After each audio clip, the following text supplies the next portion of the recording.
नमस्कार दोस्तों, स्वागत है आपका बुक्स फॉर यू चैनल में। आज हम लोग कथा चाणक्य के अध्याय 2 के बारे में बात करेंगे, जिसका शीर्षक है परिवार सबसे पहले। ये अध्याय भी पहली भाग अध्यापक चाणक्य के अंतर्गत ही आता है। तो चलिए दोस्तों शुरू करते हैं।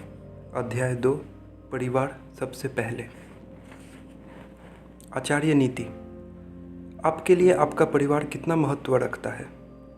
चाणक्य किसी व्यक्ति के जीवन में परिवार की अहमियत को अच्छी तरह समझते थे।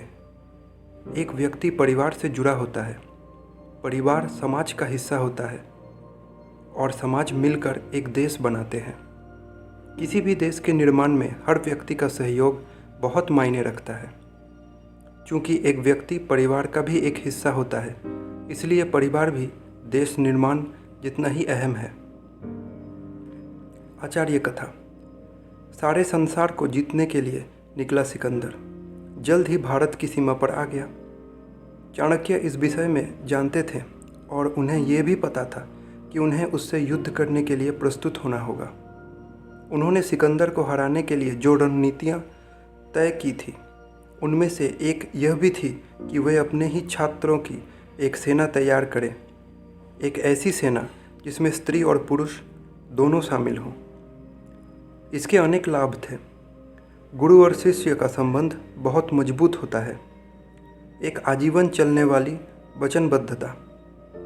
एक व्यक्ति अपना नगर, अपना बास और कंपनी बदल सकता है, परंतु वह अपने गुरु के प्रति निष्ठावान रहता है।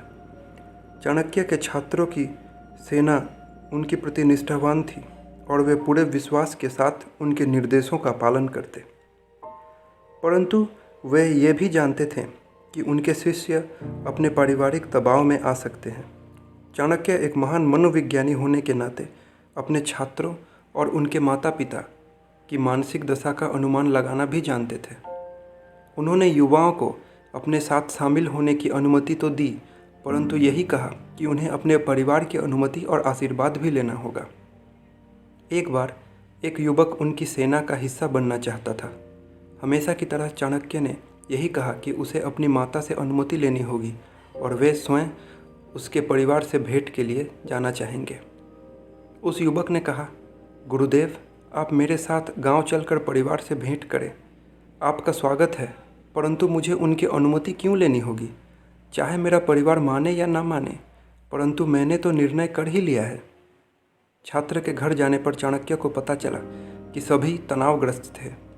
युवक ने उन्हें बताया था कि वह सेना में शामिल होना जा रहा था, पर वे तय नहीं कर पा रहे थे कि यह एक उचित निर्णय था या नहीं।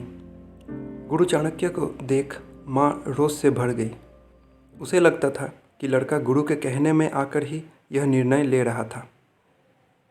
मैंने आपके और आपकी योजनाओं के बारे में सुना है आचार्य चाणक्य।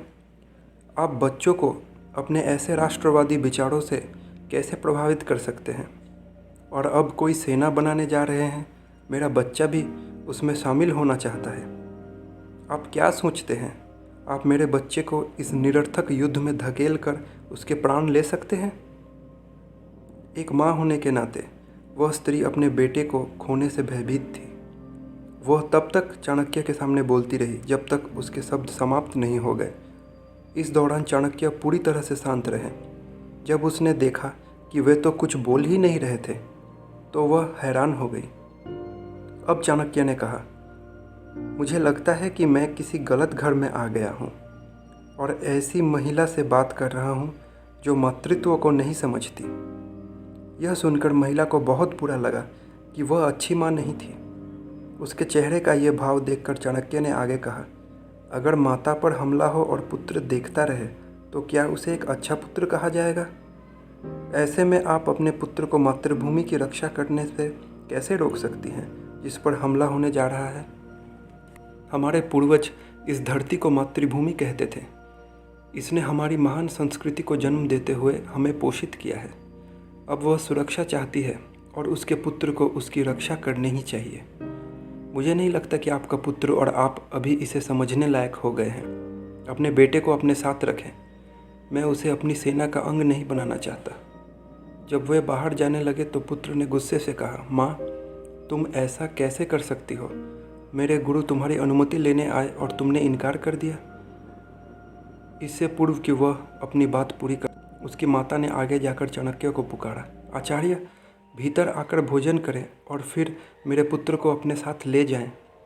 चाणक्य ने मुस्कुरा कर कहा, अगर आप अनुमति नहीं देती तो भी मैं उसे लेकर ही जाता, पर मैं चाहता था कि आपके बेटे को भी एहसास हो जाए कि सेना का हिस्सा बनने के बाद उसके लिए कोई और जगह नहीं रहेगी, यहाँ तक कि उसकी अपना घर में भी नहीं। अब छात्र को अपने गुरु का सबक समझ आ गया।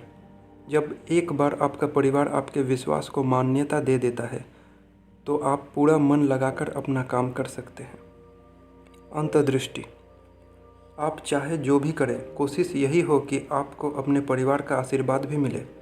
दल के नेता को पता होना चाहिए कि वह केवल अपने लोगों के साथ काम नहीं करता, वह अपने परिवार के लोगों के साथ काम करता है। केवल संगठन बनाने का लक्ष्य न रखें, बड़े परिवार भी बनाएं, वे कठिन समय में आपका सहायक होंगे।